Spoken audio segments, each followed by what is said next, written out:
Welcome back to Royals Weekly. I am your host, Marcus Mead, and joining me as always, he finds the eunuch rebellions of 8th century China fascinating. My brother, Mike.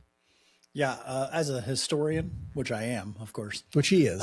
He is. I don't like it when you make up things that are about history, because I don't think these are real. I think this is real. This is real. No. I'm reading a book on the history of China right now, and they just talked about the eunuch rebellions of the 8th century. It used to be there were Chinese courts, essentially, like there were feudal leaders of China, right? And they had courts that contained a whole bunch of eunuchs, and the eunuchs played political games and ousted rulers and had their own rebellions and all, led rebellions. It was a different time. We'll just call it a different time. Right? Seems like Mike, a more not pleasant time. Yeah, it wasn't it was not a pleasant time. Knives out. It was not a pleasant time. Yeah. Anyway, on this week's episode of Royals Weekly, the baseball show that we're currently operating here, we're going to talk more about Royals baseball than Chinese history. We're going to review the opening series against the Braves. Important 3 games the Royals just finished to start the season, and then we're going to discuss some of the main storylines that come out of that first series for our spotlight segment before we end up previewing the first homestand for the Royals this week. Before we get kicked off, though, we want to remind you that you can get way more content from us if you want. If you're like, I want more than 1 episode a week, guess what? We do 2 episodes for our paid Substack subscribers. Go to royalsweekly.substack.com. You get an extra episode every midweek from us. Mike puts out an extra episode of his own on Fridays during the regular season. And then I write a post. I wrote an excellent post today about some of what the offense is doing and some of what the bullpen is doing and that sort of thing. And so if you're interested in getting more content from the Royals Weekly team, subscribe to that, royalsweekly.substack.com. $5 a month gets you so much content. It's actually a wonderful community over there.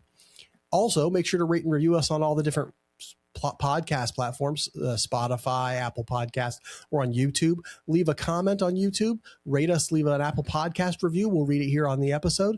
We love hearing back from you. We love interacting with you via text in some way. So leave us a comment, leave us a review. We really like those things.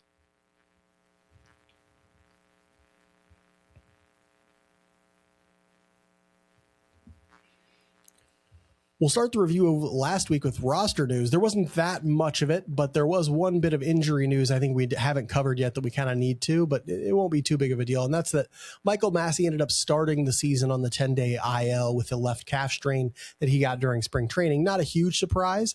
Massey's had some injury history in the past, but Mike, what do you think this injury means for Massey, for the team? How long do you think he'll be out? Any insight on that front?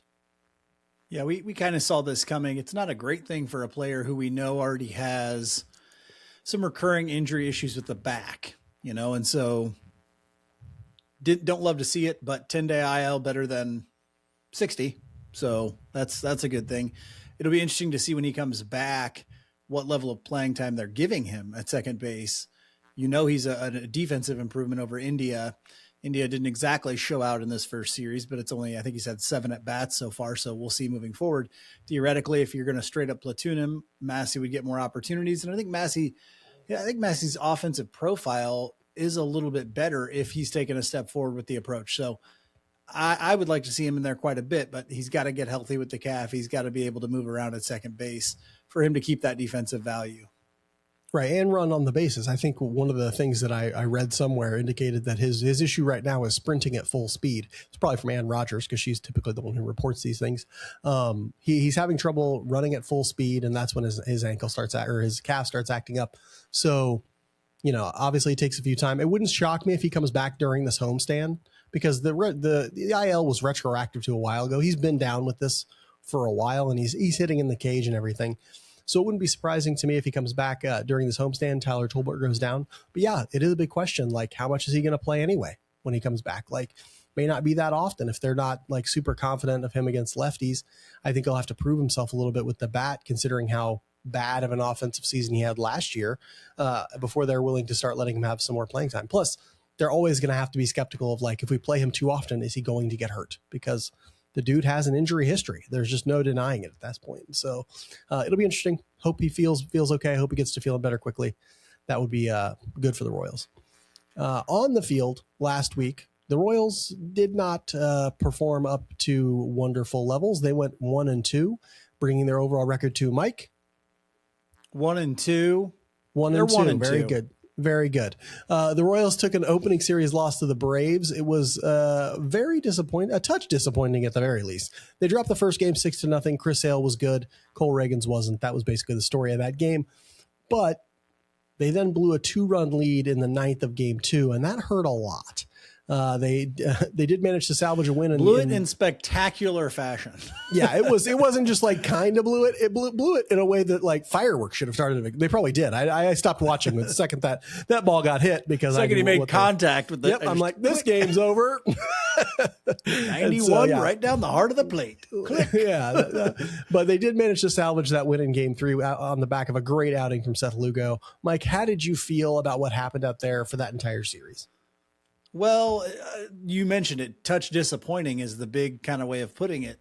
You feel like you're coming out of that series and you should have won 2 or 3, and that's not even with the team performing, I think, to a level that we all feel like they can. You know, the offense wasn't particularly great throughout the whole series. The Braves are a solid team, I think, but you know, you had a chance to win 2 games and you didn't take advantage of it. That's that simple. Now, I'm very glad from some of the things that we heard on today's broadcast.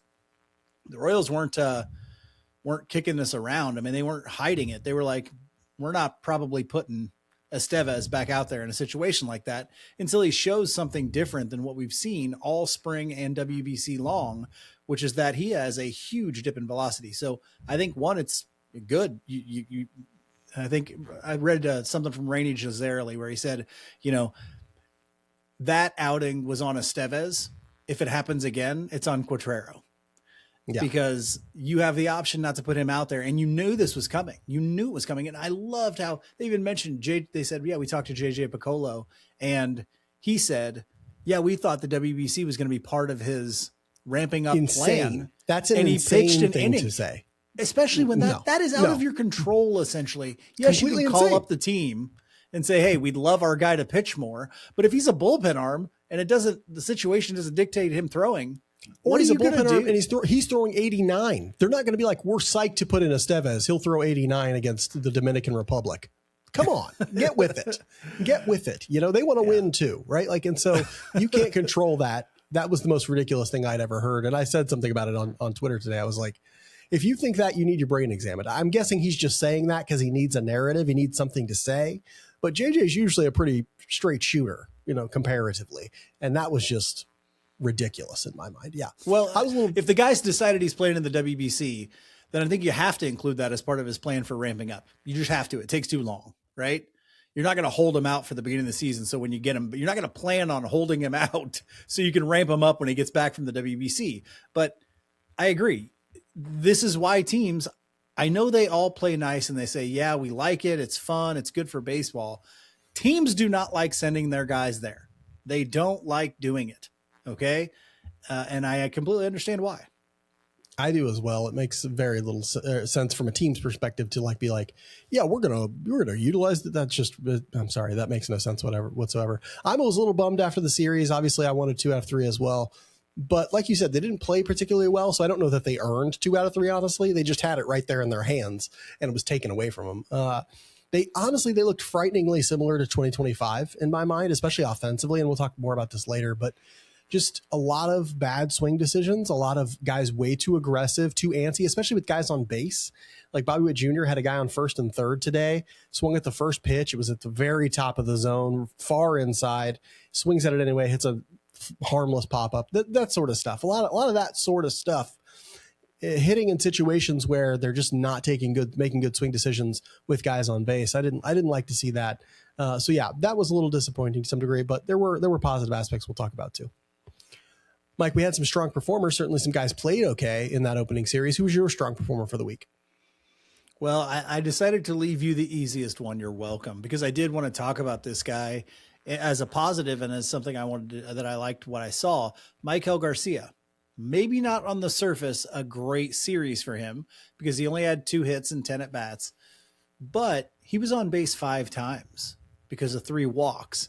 That's the key. Maikel Garcia leading off. I think he can really be an everyday leadoff guy. And the 3 walks shows me like and it was against some really good pitchers. I mean, Chris Sale, we talked about how good he was, but Grant Holmes, I thought pitched pretty well, even in the loss today. They made him look like he pitched pretty well at the very least. Yeah, that's true. I mean, I liked his stuff at the very least. And so, and I really liked the guy they brought in after him, the relief pitcher that they brought in after him. But yeah, that's kind of what I wanted to see from Garcia. I wanted to see him show that the approach that we saw before he got to Major League Baseball with the ability to walk might go up in year 2 as confidence builds, and his approach that we saw last year really worked well for him. Can you take even another step forward this year? And I think we might see that from a leadoff hitter. And I think he might fit into that role very well. Yeah, that makes a ton of sense. He's done well. And remember, he faced 2 righties in this opening series. That's not really his forte as much as it is facing the lefties. And yet, if you're going to hit leadoff every day, you're going to have to get on base no matter who's pitching. I mean, that's just the reality of the game. There are more right-handers throwing than left-handers. You got to find a way to get on base against them. Yeah, I did get to take a fairly obvious one this week, although I guess you could have taken Waka. That was another pretty obvious one. I thought about that one too, yeah. I'm going with Seth Lugo, though. He went 6 1/3 innings pitched today and looked absolutely fantastic. No runs given up, 5 hits, no walks, 3 Ks, a vintage Lugo line, threw a ton of pitches. What's interesting is he didn't start throwing that curveball. I don't know if he threw the curveball much at all today. I didn't go back and look at the overall numbers, but I didn't really notice one as a swing and miss pitch, as a put away pitch, until like the 3rd or 4th inning. And I was like, wow, that's not a ton of curveballs that I've seen from him today. Threw some change-ups, threw a lot of cutters. It was really cool to see him mix those pitches. His fastball looked pretty lively, honestly, early in this game, especially. They weren't on top of it. And so it was great to see when he got into some trouble, he found a way out, just threw a ton of strikes today. And it was real pitch efficient. Went 6 1/3. I think he didn't go over 80 pitches. It was great. It was a classic Lugo outing, and they desperately needed it. And so nice to see him do that. Makes you think that maybe he can bounce back from what was a little bit of a rough year last year, and looks maybe 100% healthy from that injury that ended the season.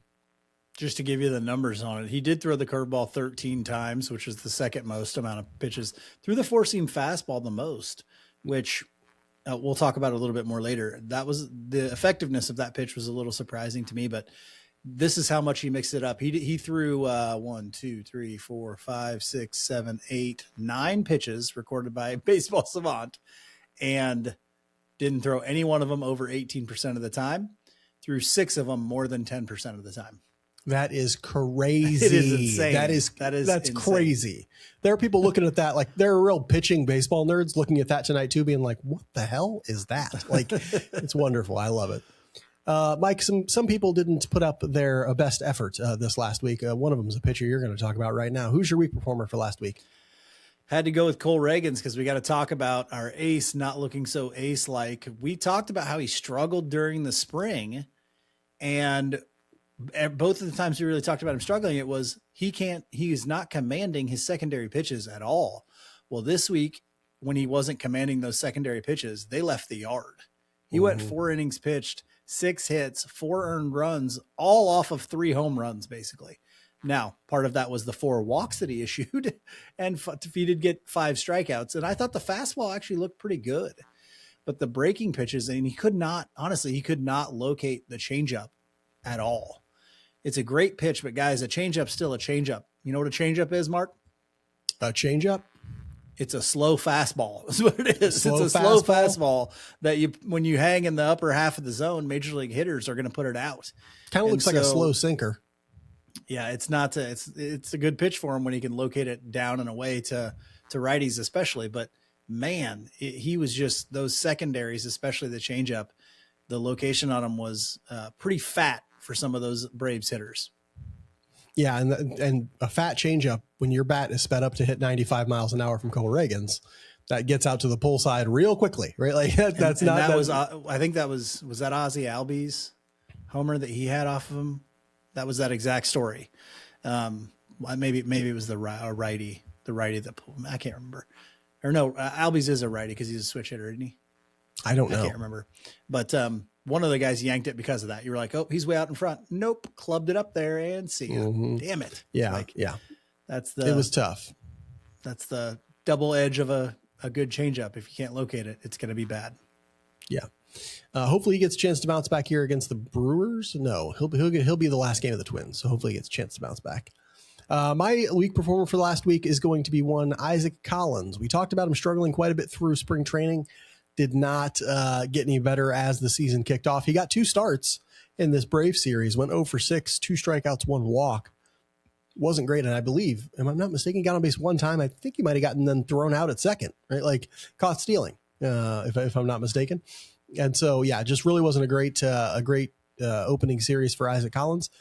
Really struggled to hit the high fastball. Really struggled to do it. They just kept throwing him high fastball, over and over again. He couldn't touch it. And it's not like it was going 98. It was going like 93, 94, right? Like, and so I don't think Isaac Collins can't touch that pitch. I think he's indecisive, and I think he's lacking confidence right now.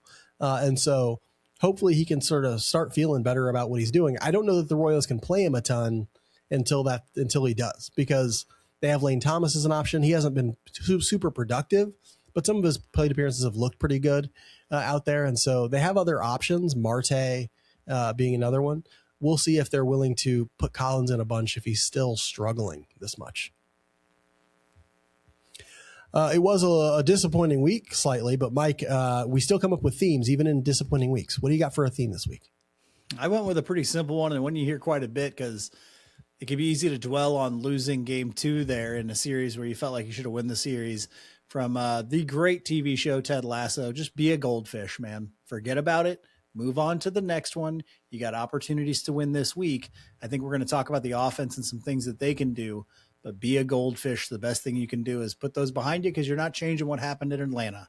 Coming home, get some home cooking, and start off a great run here at the K. That would be fantastic. Yes, it would be. How about a nice 6 games, two sweeps back to back? That'd be lovely. My theme for this week comes from a movie that I haven't seen in a long time, but I remember thoroughly enjoying. Mike, do you remember the film Let It Ride? The guy at the racetrack, Richard Dreyfuss. Oh gosh, Richard Dreyfuss. Yeah. And that old comedian, I can't remember his name. He was in it. Are you thinking David Johansen?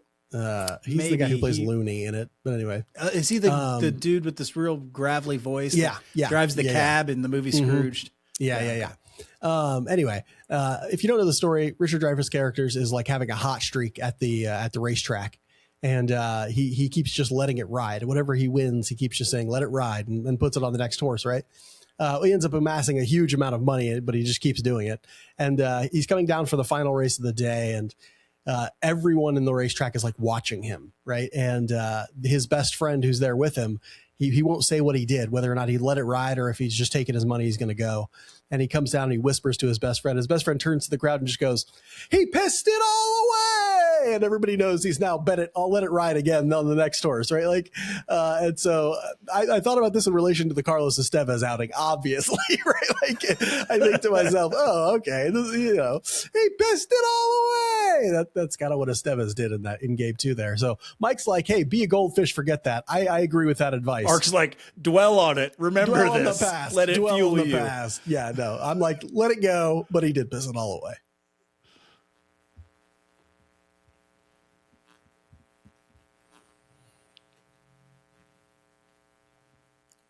Royals Weekly is brought to you by All In Physical Therapy, who don't just offer the best in physical therapy in the KC Metro. They also offer the best in summer speed and conditioning programs for youth athletes who want to make big gains this summer.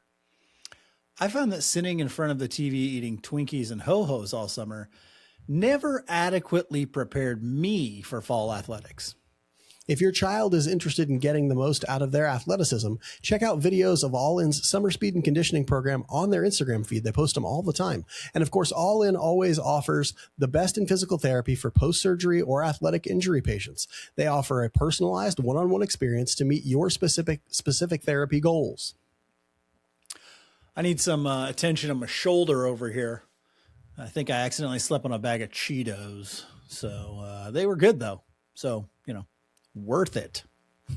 Learn more about how All In Physical Therapy can get your body on track at allin-pt.com. That's ALLIN-pt.com, or give them a call at 816-427-5300. That's 816-427-5300. All In Physical Therapy, your recovery goals are their number one priority.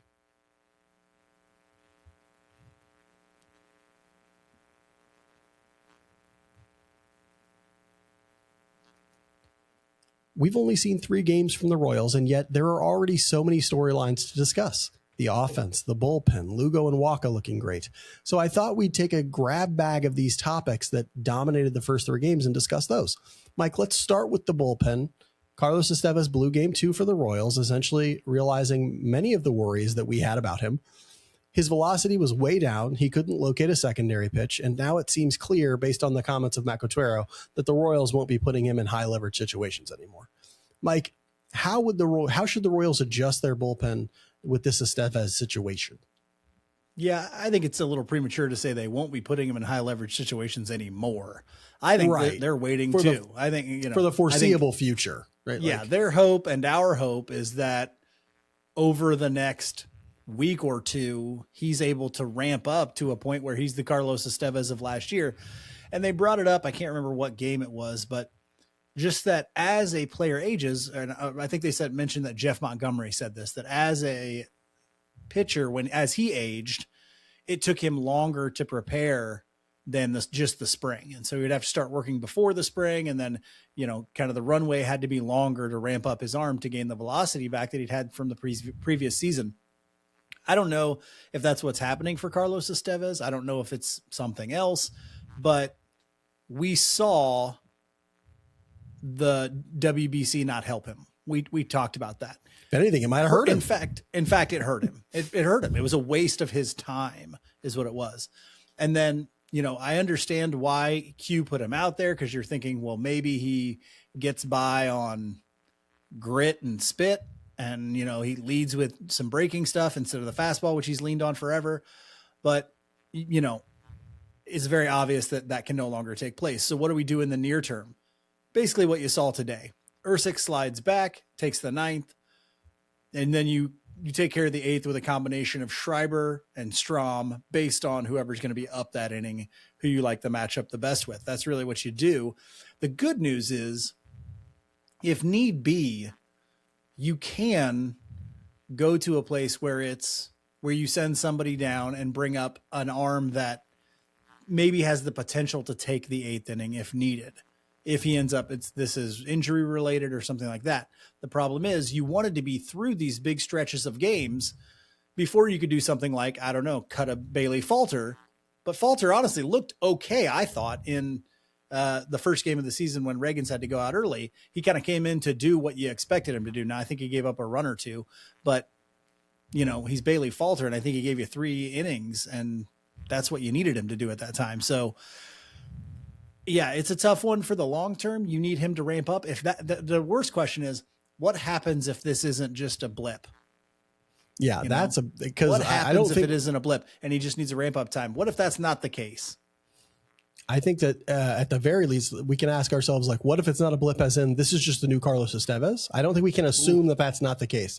If it is, then it's devastating, because the $11 million you're paying him this year is essentially just thrown away, right? Like, but there's another question that's like in between those two, like, which is, what if it takes him what if this is injury related and he actually does need to like go down? He needs to go down the IL for a little while. Or what if this is like going to take longer than we think to get back from, what if it's going to take, 10 to 15 days or something like that, and it's not just about getting him out there to throw every other day or something like that. It could be about that. And I think we have to sort of think about that. Now, I think you're right. I think that they have the resources to make up for that, especially if he has to go to the IL. Then it's pretty easy. You just bring up Steven Cruz and boom, you have a guy right there. I think that's probably what they would do. But, I think your version is the ideal version, that like, okay, eventually he's going to get that velocity back. But I think they're well prepared for the non-ideal version if that has to happen. And we saw Ursic, he's looked pretty good. These first 2 outings he's had, his velocity looks like it's pretty back, maybe not all the way back, but pretty close to all the way back. And you feel a little bit better about what he's doing out there. I think Strom has looked good. I thought Schreiber looked good today. And so, yeah, Schreiber gives up the home run, but honestly, other than that pitch, I thought he was doing really good. He was. And you'll note he gave up a solo home run when he was up by 4, understanding that what he needs to not do is walk guys, turn these into multiple home runs. He was on point today, even though he did give up the home run. Mike, the Royals may have had an easier time with that Carlos Estévez game or some of these other ones, if they'd scored more runs in the first series. They just 6 runs in 3 games. That's nothing to brag about. Mike, math. What's that average per game there? I think that's averaging 2 runs per game. 2, good. I saw you take your shoes off and really make that one. You worked for that one, but got a little scary. What are you seeing from the offense so far this season? I'm seeing guys, it's frustrating because when you come out of spring training and the guys weren't really together for much of spring training, I'm kind of seeing what I expected. I'm seeing guys foul off a lot of meaty pitches in the middle of the plate or swing through them. Honestly, Bobby Witt Jr. did it twice in the same plate appearance today. Yeah, and Carter Jensen did in back-to-back at bats. Now he ends up hitting a home run on an inside fastball that was great, but he fouled off a couple where you're like, oh, dude, you got to do more with that pitch. And there was a couple guys like that, and so that was a little bit hard to see. But even when they're putting the ball in play, not a lot of hard contact, just not a lot of barrels. You see Vinny out front on a lot of stuff, which we saw at the beginning of last year a lot, and we kind of chalked it up to, increased bat speed and needs to get timing back. It just really looked like a lot of guys don't have their timing, and they're not finding the barrel of the bat all that frequently as a team. And so I think that's more of that'll improve as you get going and you get more into that. I think the first game of this Twins series is going to be very interesting because the starter that they're facing is a guy that a lot of these guys have seen quite a bit in Simeon Woods Richardson. And so I think that could be a good thing because it's like, hey, there's familiarity here. That's how you kind of get your timing going. And so that's something I've seen offensively. I don't think it's anything too big to worry about because I went through and I looked at like, okay, are they pulling the ball? Are they getting the ball in the air? And all of those things were okay. The barrel rate is very low right now. And so I think that's kind of the big deal. Yeah, timing and confidence seem to be an issue, I think. I think timing is an interesting one because you think about the schedule that they have coming out of spring training. They have like 2 days off. Then they play those 2 exhibition games against the Rangers. Then they have like 2 or 3 days off after that. And it's like, maybe their timing is all janked up because they haven't really played that much recently. And so you wonder like if that was an issue and all that sort of stuff. But I think what the problem is, what that ends up doing is if you're not successful, it can breed confidence issues. And right now, guys look indecisive up there at the plate. Even Carter Jensen, who we saw hit a home run today, we also saw at another at bat take a 3-2 breaking ball that he just couldn't decide to pull the trigger on. And it's like we've seen Isaac Collins take some fastballs right down Broadway. We've seen like guys just being fooled by sequences that are not necessary, that they don't fool you when you're a real confident hitter, right? Like, yeah. And so, yeah, that's an issue. Haas try and sell that as Carter Jensen never saw a backdoor breaking ball in minor league baseball. Yeah. I did. But, I get it, and it is true. There is some truth to the notion that the breaking balls down there definitely aren't as good as the ones up here. But, it's one of those things where even the hitters who are helping the team to some degree don't look entirely locked in up there. They don't look like they're like real confident in the decisions they're making. Caglione's another good example where it's like one good at bat followed by one not good at bat in terms of swing decisions and stuff like that. And so Bobby's another one, over anxious up there at the plate sometimes.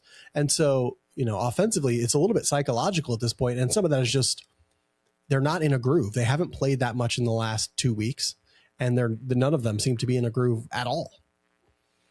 Mike, the one thing that gave the Royals an opportunity out there, a chance to win 2 out of 3, were the outings from Lugo and Waka. They were both fantastic. There was some concerns coming into the season that Father Time might be catching up with both of them, Lugo especially. How do you feel after seeing them in regular season action? Honestly, I was shocked at innings 1 through 4 for Lugo today. I mean, I was like, who is this guy? Because I watched some of those WBC games, and that was not the Seth Lugo that was throwing in those WBC games. The fastball was where he needed it to be, and the location on, especially the fastball, but a lot of the other pitches as well, was extremely good. And that's what led to the pitch efficiency. He didn't strike out a ton of guys.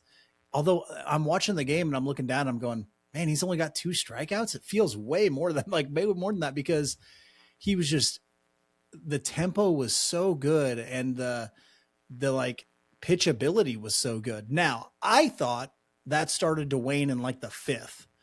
And he had not thrown that many pitches by the 5th inning. He was only at like 40 pitches when he went at 42 pitches or something. He went into inning 5.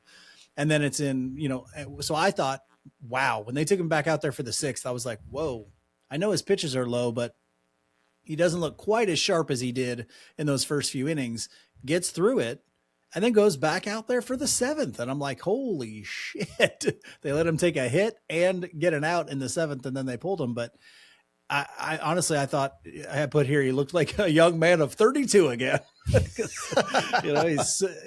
You just don't expect that from Lugo after the year that he had. But they mentioned, the back was giving him problems last year. The finger was giving him problems last year. If he's completely healthy and looks like that moving forward, big time stuff. And there's a lot of people out there who've been talking like Michael Wacha's not going to be great this year, or that, maybe age is catching up to him. I haven't noticed that much. Like, some of the results in spring training weren't necessarily great, but the pitches that I saw still looked good. The changeup still looked good. The fastball still looked like he could locate it. And he still has a lot of the pitchability stuff that we look at. And the thing that makes Michael Wacha valuable is that he's going to give up hits. Yes. He's going to there's going to be base runners out there, but he really knows how to get out of those situations, limiting damage. And Michael Wacha can still do that and still do that very effectively. So I was not surprised to see him have a good outing. And I expect him to kind of be that guy that we've seen as long as he stays healthy. Yeah, I thought Wacha's outing was just masterful. I thought he was in control the entire time. I was particularly impressed with, there's two things. One, it's basically the same formula it was last year for him, which is throw that fastball at the top of the zone, keep them off the changeup, and then locate the changeup down for swings and misses, right? And he's really good at it. He's good at locating that fastball in the upper third, going 94 miles an hour. Guys can't really get a hold of it there. And that's a solid formula for him. But he also executed his cutter and played his cutter off his four seam really well last night, especially to left-handers. He was like throwing him a four seam high in the zone and then like busting the cutter in on him, thinking there was a four seam up in the zone, right? It was just a really great combination of pitches. He can do that and then come back with a changeup down and away from him.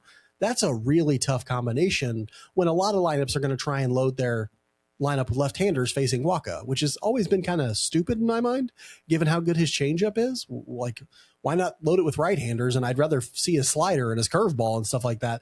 But, I'm not a manager. They don't pay me to make those decisions. It was just great to see him have a very good outing, and great to see that those two, Lugo and Wacha, sort of went out and made a statement that they can still be the bedrock of this rotation when a guy like Reagans doesn't have his best outing out there that, on opening day.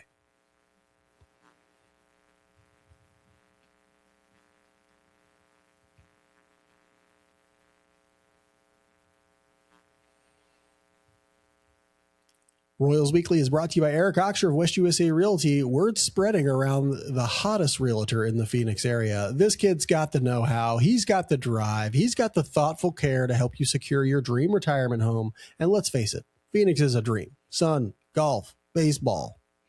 It's like Florida without the swamps, gators, and rampant meth usage. I think that's their official slogan. Eric Oxer of West USA Realty was one of the top realtors in the Phoenix area in 2025 because he focuses on the needs and interests of his clients. For Eric, it's about you, not him. It's about you. Well, I just said that. He's going to spend day and night grinding to find you the house of your dreams and get you the best price for it. The house of my dreams has a water slide from the bedroom to a pool filled with pudding. He can probably make that happen, though, because this guy can do anything. Yeah, pudding. We know where to get that. Find Eric Oxer. Everybody wants a pudding pool. Everybody wants that. Find Eric Oxer of West USA Realty online at ericoxer.com. That's ERICKAUXIER.com. Or just give him a call or shoot him a text at 480-383-9745. That's 480-383-9745. Be wise. If you're ready to make the move, let Eric make the experience all about you.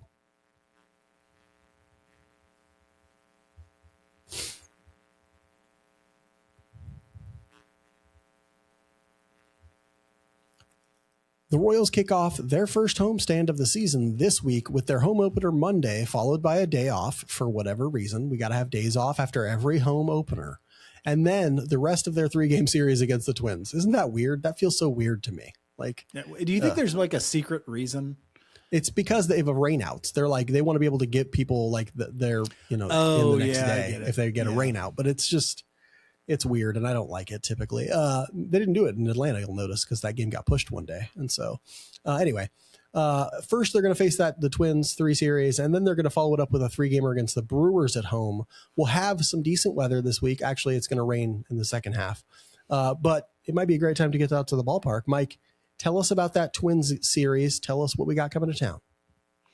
Well, the Twins of Minnesota, the in division, the AL Central Twins of Minnesota are also 1-2 coming into the year. We will see Chris Bubich versus Simeon Woods Richardson, as I mentioned earlier, the 25-year-old righty out of Kepner High School in Texas. Last year had a 4.04 ERA and a 1.28 WHIP in 111 innings pitched. We've seen him quite a bit in the last couple of years, and so, like I mentioned earlier, it might be interesting to see if we feel a little bit more comfort going against him. He's got the 4-seam fastball that goes 93 to 94, a slider, a curveball, a splitter, and a changeup. Pretty high walk rate last year at 9.8%, and he can allow quite a few barrels. So we will see if the Royals can take advantage of that, maybe find some more offense in this Twin series than what we saw in the Braves series. In game 2, we'll have Noah Cameron, but the Twins have not announced their probable starters yet. Game 3, we'll have Cole Reagans, but again, no probable starter for game 3 either. So we'll see how it kind of falls for the Twins, but be great to start off the AL Central slate for the year with a winning series. Yeah, you don't dislike any of those pitching matchups, really. I mean, whoever they're going to come out with against Noah Cameron, I think you would favor Noah Cameron. I like Bubich versus Simeon Woods Richards as a matchup for the Royals. Reagans is obviously hoping to get a bounce back, but he's a great pitcher, and so hopefully they can get a win in this series. After that, the Brewers are going to come to town. They're really effing good, and so they're 3-0 to start the year. They went deep into the playoffs last year. In 2025, they had a great offense, 107 weighted runs created plus, which was 9th in Major League Baseball, but they do it with depth. They're not a team with superstars in the middle of the lineup like Aaron Judge or anything like that. They just have a bunch of good hitters, a bunch of league average hitters and slightly above, and that makes them have a good offense. They have Christian Yelich, who is obviously pretty good. Not MVP caliber like he used to be, but still pretty good. William Contreras, a solid offensive catcher. Bryce Terang. And then Andrew Vaughn is an important hitter for them, but he's currently on the 10-day injured list. Not sure if he's slated to come off before then, but I doubt it. Jackson Churio, also currently on the 10-day injured list. Unlikely that he would come off as well because I don't think his is retroactive to very far. I think he's just kind of hurt. And so maybe we won't see Andrew Vaughn and Jackson Churio in this, but I promise you the Brewers have plenty of league average hitters to go ahead and plug in their place. On the pitching side, guess what? They're also super good. That makes it rough. Good at pitching, good at hitting. They had a 3.59 ERA as a pitching staff last year. That was second in Major League Baseball. They have starters like the young Jacob Mizorowski, who I believe is from the area, isn't he, Mike? I think he's from the area. I think he's from Grain Valley, maybe. Yeah. Well, either way, he throws harder than shit, and he's real good. Yeah. And so he's skinny and throws harder than shit. He's real good, and I think he and the rest of the relievers who came in for him struck out like 20 guys on opening day. Like it was insane. He opened. Yeah, he got the opening day start for them. I think he did. Wow, I thought they would have kind of give deference to Woodruff on that. But they also have Brandon Woodruff, who is also an excellent starter, as well as a guy named Chad Patrick. So they got good starters up and down. They got good relievers up and down. They're a very good team, and so hopefully the Royals can find a way to, get a miracle and win 2 of those 3 games. That'd be great.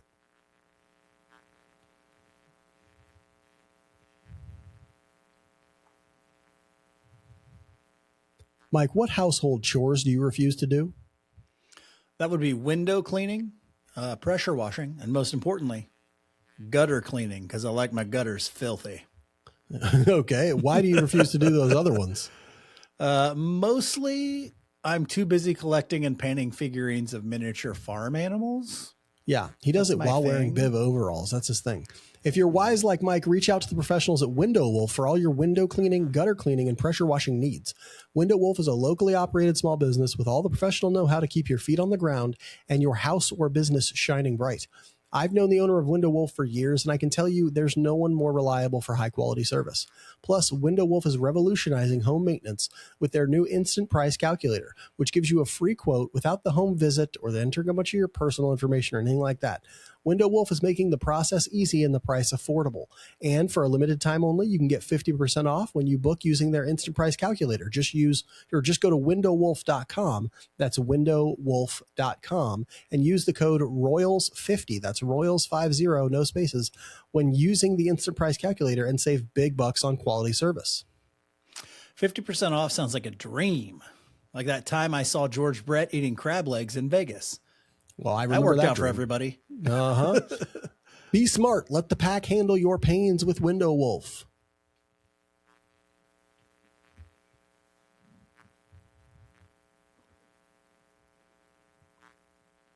We'll end this week's episode like we end every episode with the Just a Bit Outside segment, where we talk about something that's interesting to us outside the world of baseball. We are full, rich people who live full, rich lives. We just happen to love baseball too. Mike, yeah, tell us what the last week's been about, you full, rich person.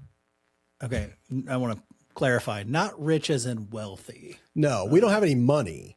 See, so we don't have any money, but rich in that sense that people would rather not be. You know, like we're rich in if you friendship. have a choice between wealthy and the other rich, you kind of choose. We're rich in love and friendship, companionship. The stuff that doesn't matter. Okay, yeah. So I'm going to talk about a video game. What's up, y'all? I'm going to talk about it. I'm a gamer now. Okay, I'm a gamer now. So I want to talk about a game called Kirby Forgotten Land, which all gamers play. We know that. So it's hot on Twitch right now. That's right. And so if you are looking for a game to play with your child that is like, maybe they're not like really all that old and maybe they're just getting into video games, Kirby Forgotten Land for the Switch is a fantastic game to play with your child. My son is 4 years old and we've played other video games together. Is that the one I recommended to you? Is that the Kirby game I recommended to you? I think a coworker of mine recommended it, and then I asked you guys about it, and you said I think that you'd had it or that you had one that was similar to it. But it was really awesome. Like it's an awesome game. First off, like especially if I don't play a lot of video games anymore, so like I'm more akin to the old school way that video games used to be when I was a kid, and so it has a feel like that. But visually is way better than what we used to have back then. Like the storytelling and the visual stuff is just through the roof. And it's awesome because at the very beginning, when you start playing the game, it'll let you choose like a difficulty setting. That's essentially like, hey, this is the real game, the real version of the game. And this is the version that is, for little kids. Like if you need a whole lot of help with this game. And so we were able to choose that one. And my 4-year-old can then play and we can play together. That's the other great thing. Like we just got done playing a Zelda game, which was also great, but we can't play together. It's kind of, we have to pass the controller back and forth to each other on that one. With this one, we're playing together all the time, helping each other out, doing things. He's getting to have a lot of success playing a video game that is a real like immersive game and has stages and levels and, side quests and all these different things that you would consider a full-fledged video game. He gets to do that at 4. And I know there are probably people going, you shouldn't have your kid playing video games at 4. We don't care what those people think. Shut up. Yeah. Mark and I played a lot of video games when we were kids, we don't overdo it with him, but it's definitely something we enjoy doing together. And he got to play with me this weekend and he got to play with his mom and we got to beat his first video game, Kirby Forgotten Land. Yay. And so he got a win and it was a really big deal to him. And so that is one I definitely recommend. I think it was a little expensive for us because we don't like to spend money, but it was definitely worth it. That game has gotten us, he's just really enjoyed it. So Kirby Forgotten Land to give for the Switch, the original Switch, give it a shot. It's a good one. And I will say I have that game or another Kirby game. I can't remember. And I find it fun as well. And I'm an adult and Riggs and I play it sometimes. I was shocked because you and I weren't Kirby people. We had Nintendo systems our whole life. I still Kirby have was I'm looking at our original Nintendo 64 right now. It's down here in my basement. Kirby was a phenomenon after our time. After our time. Is that it? Is okay. Yeah. That could be why, I guess. Yeah. Yeah, so I'm talking about something that is a little different, significantly different, entirely different medium. It's book related. Very recently, I found myself looking for something new to read, and I wanted something that wasn't going to be like strenuous or stressful, right? I read a lot of history, which is fine and great, and I love doing it, but it requires like engagement with my mind in a particular way. I read a lot of fantasy, but they're very long and they take forever to get through and stuff like that. And so I was like, I want something short, easy, sweet, great. And I was like, how about I bet I want something Agatha Christie like, but not Agatha Christie. And so I just found this tiny subgenre called cozy mystery novels, which is just like mystery novels set in tiny British or Irish towns, and they're solved by people. Like they solve mysteries, like random people, but a lot of it's just about describing how cozy their life is, right? Like it's just a very interesting thing. I ended up finding a book series called the Cork County Mysteries, set in Cork County, Ireland. And it's a fun series, and it's not hard to read at all. And it's not like overly challenging. Is it the best writing that's ever existed? It is not, right? Like, but it's good enough if that's what you're looking for. And they do a good job sort of describing the Irish countryside and the pub that this person walks in. It's almost like being a tourist in this place as well, by the way. And so it's wonderful in that sense. Give me 1 second. Sorry, I had to cough. My cough is just lingering just a tiny bit. But anyway, Cork County Mysteries, cozy mysteries. If you're like, I want to read something that doesn't feel high stakes, that feels pretty low stakes, I very highly recommend cozy mystery novels. And of course, read the OGs like Agatha Christie and stuff like that. But if you want something that's a little more contemporary in its writing, there are a bunch of there's a whole genre out there just waiting for you. That's all I got for that. Anyway, that's all we have for the entire episode. Make sure you're looking into the Royals Weekly Substack if you want more Royals Weekly content, royalsweekly.substack.com. We'll be back again next week. Until then, be good to each other. And go Royals.